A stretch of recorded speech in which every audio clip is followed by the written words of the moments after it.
This is Optimal Finance Daily, episode 1895, 6 Ways to Save Your First $1,000 Quickly by Kalen Bruce of freedomsprout.com.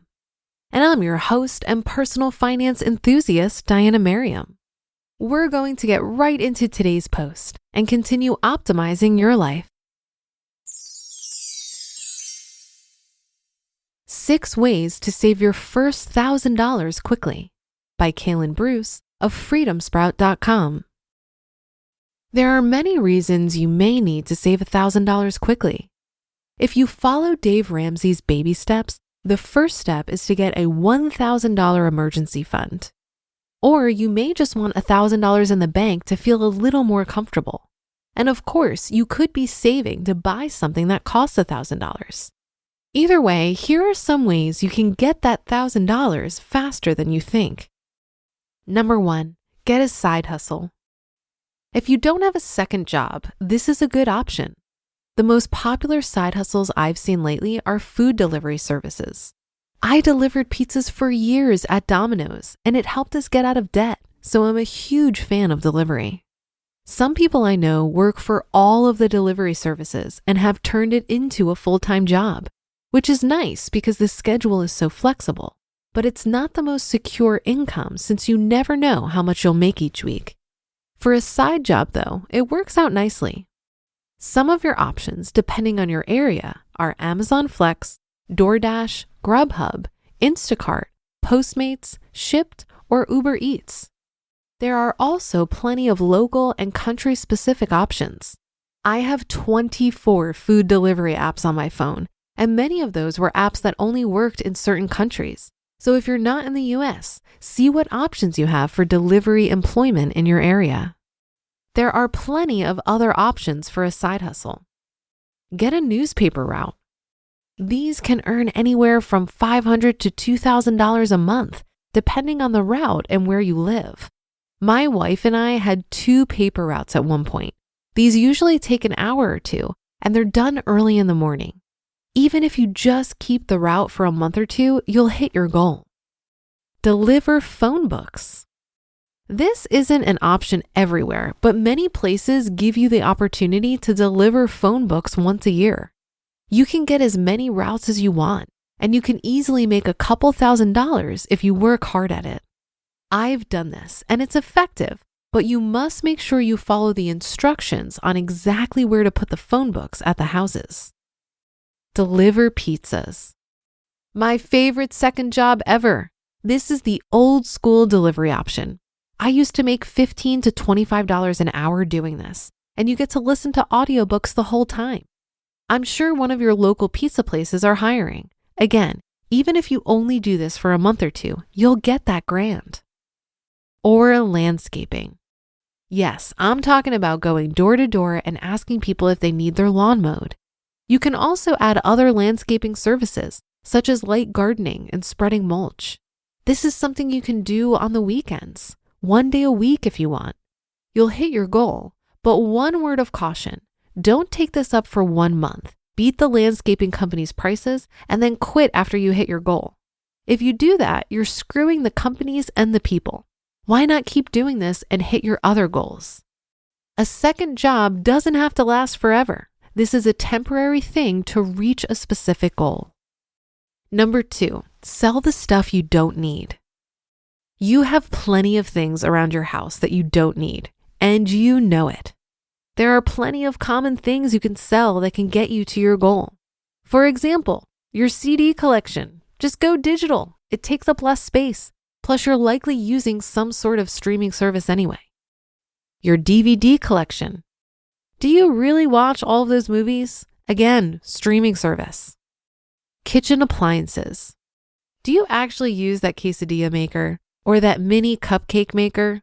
See if you can consolidate uses into less appliances and get rid of the ones you don't need.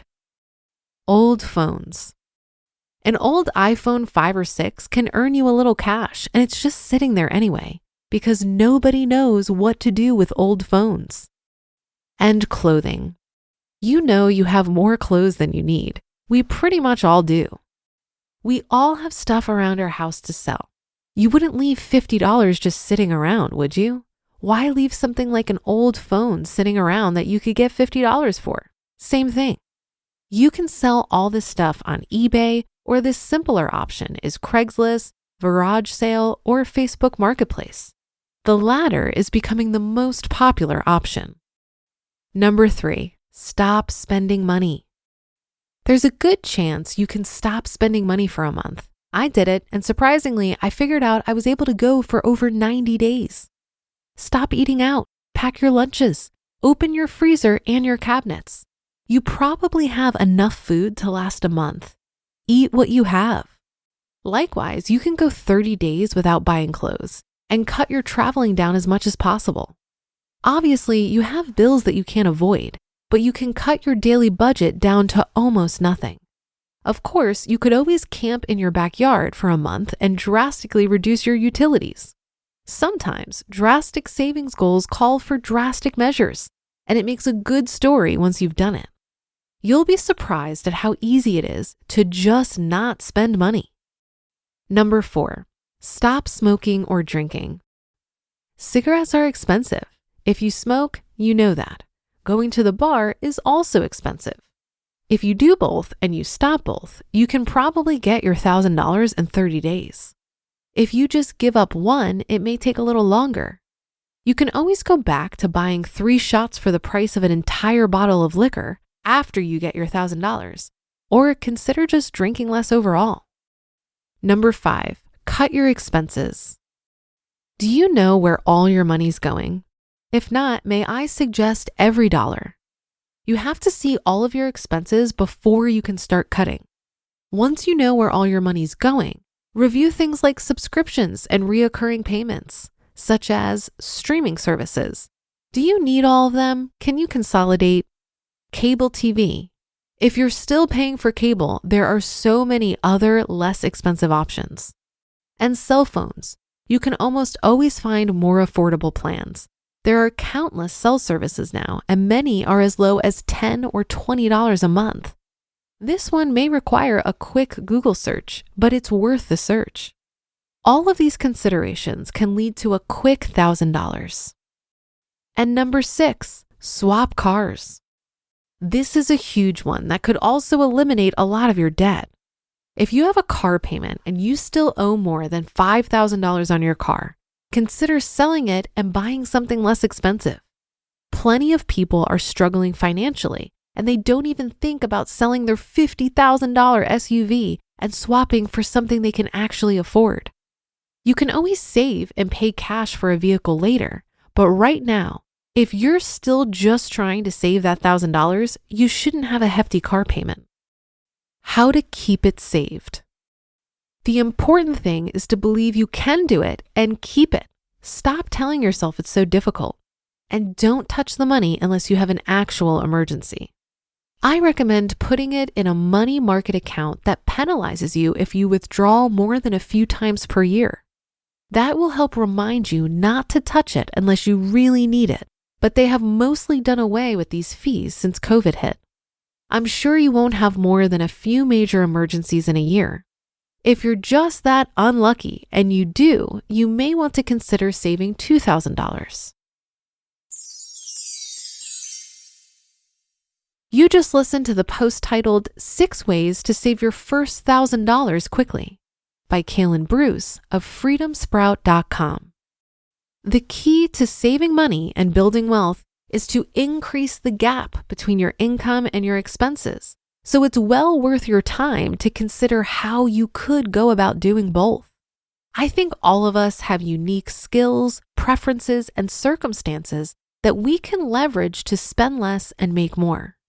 When I was leaving my full-time job last year, I came up with a list of 14 potential streams of income that I could explore that were pretty unique to me.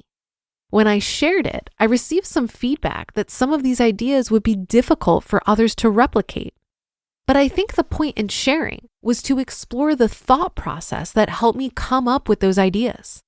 We are all creative, and I think tapping into your own creativity to come up with ways to make money can be far more beneficial in the long run than trying to replicate someone else's strategy. But don't get me wrong, you can get a lot of inspiration from others, and the options are seemingly endless. The gig economy is flourishing thanks to easy access to technology, and a new way to make money seems to pop up every day. One of my favorite authors on this topic is Kevin Ha, who writes a blog called The Financial Panther. Check out his post called The Ultimate List of Gig Economy Apps if you're looking for more ideas. It's incredibly comprehensive. And that should do it for today. Have a happy rest of your day, and I'll see you on the Thursday show tomorrow, where your optimal life awaits.